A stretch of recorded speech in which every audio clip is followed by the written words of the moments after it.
Any good road trip movie is about the journey the characters take, not the destination. I figure the journey will always be more important if your destination is a little up in the air. Thelma and Louise is a 1991 film from director of Alien, Ridley Scott. Unlike Alien, we get two likable protagonists instead of just one. The plot follows the two women on a road trip from their homes in Arkansas to a mountain cabin owned by Louise's boss. But their plans fall through when they stop at a honky-tonk and they meet bad dancer and rapist Harlan. This interaction between Thelma and Harlan leads to Louise shooting him in a fit of rage. They figure that no one will believe that the shooting was self-defense, so they decide to book it to Mexico. This is where Hal, the sympathetic Arkansas detective, enters the picture.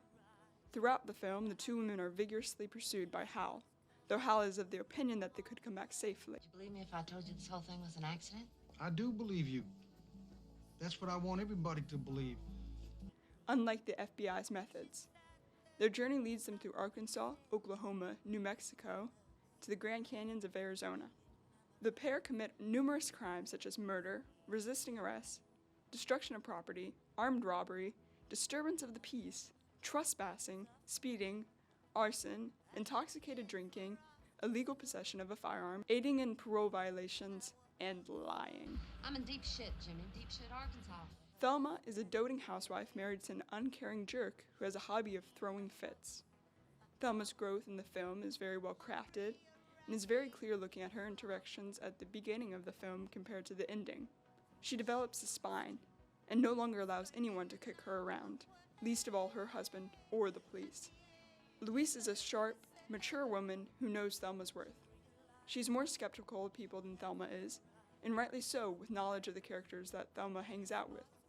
She's tough and very compassionate to Thelma.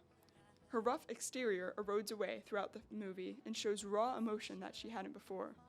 The growths in both of their characters cultivate into the ending in which they decide together that they are going to keep on running. Both women's performances are genuine and well done, and both were given Oscar nominations the following year, competing against Jodie Foster for The Silence of the Lambs. Although Foster won, all three were masterclasses in acting. Surprisingly, there's a big age difference between Sarandon and Davis, as Sarandon was 44 and Davis was 34, but they convincingly act as though they're high school friends in their mid-30s. The film utilizes many different cinematic techniques, a major one being panning shots.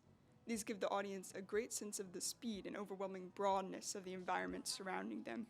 And in addition to the environment, the coloring and grain of the film are brilliant. The hues of the blues and oranges of the deserts and sky make you almost envy them.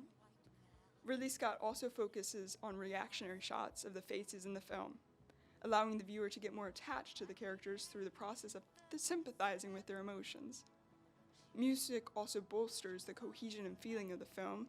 Songs like the Ballad of Lucy Jordan convey the sense of lost identity. Lucy Jordan is like Thelma, as both are lonely housewives who feel as though their lives have led them nowhere. The song also foreshadows the final shot in the movie, when Lucy, Thelma, and Louise feel the warm wind blowing through their hair. The whole movie fills me with a sense of camaraderie just watching the lives of these lifelong friends endure through hardships. Murder, rape, robbery, and sorrow wasn't even the worst part of their lives.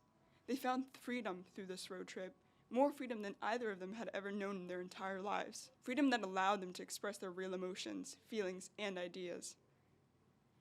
And this is why Thelma and Louise is my favorite movie. That is, of course, except for Portrait of a Lady on Fire.